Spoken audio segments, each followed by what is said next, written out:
سامعة الطشة ولا الريحة تجنن. النهاردة هنعمل مع بعض أكلة شتوية على أصولها بطريقة سهلة وبسيطة والطعم خطير.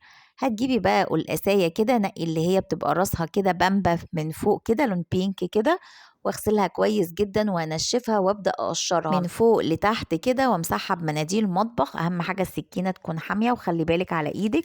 وابدا كده اقسمها نصين واقطعها بقى بالطول، وابدا كده اقطعها مكعبات بالشكل ده، او هاتي النص كده وابداي قطعيهم طرنشات كده واقسمي النص على 2، ومكعب يكون لا رفيع ولا سميك. خلصي كل الكميه. عندنا شوربه لحمه او شوربه فراخ، اي مرقه عندك. انا كان عندي شوربه لحمه وسلقه لحمه. وهبدا كده اغسل القلقاس بتاعنا بميه سخنه وعليهم معلقه من الخل عشان اتخلص من الماده اللزجه اللي في القلقاس تماما. وبعد كده هصفيها واغسلها برضو بميه ساقعه عشان اتخلص تماما من الماده اللزجه ويبقى ابيض وزي الفل كده.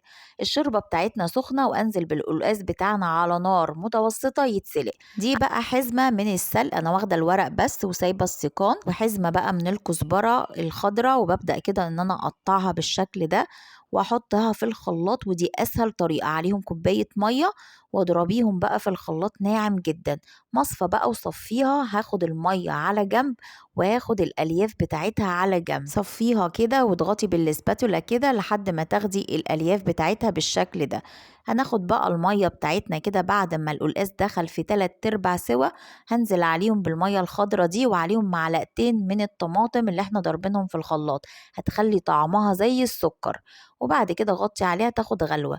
بقية بقى الألياف بمعلقة زبدة شوحيهم كده على نار متوسطة مع معلقة توم مفروم ومعلقة من الكزبرة ياخد لون ذهبي، وانزلي عليهم بأحلى طشة للقلقاس. شم الريحة ولا الطشة تجنن. عايزة اقولك هتملي البيت دفى ولمة العيلة بتاعت زمان كده والطعم الخطير. اظبطي بقى الملح بتاعك كده وسيبيها تاخد غلوتين. عايزة اقولك محافظ على قوامه مش مهري، طعمه يجنن خطير. قدميه بقى مع شوية رز بالشعرية، وعايزة اقولك هتدعيلي على الوصفة دي. والطريقة دي اسهل طريقة تعملي بيها القلقاس. ولو عجبك الفيديو لايك وشير وسبسكرايب لقناتنا. اشوفكم في وصفات جاية كتير مع هبة ابراهيم. باي باي.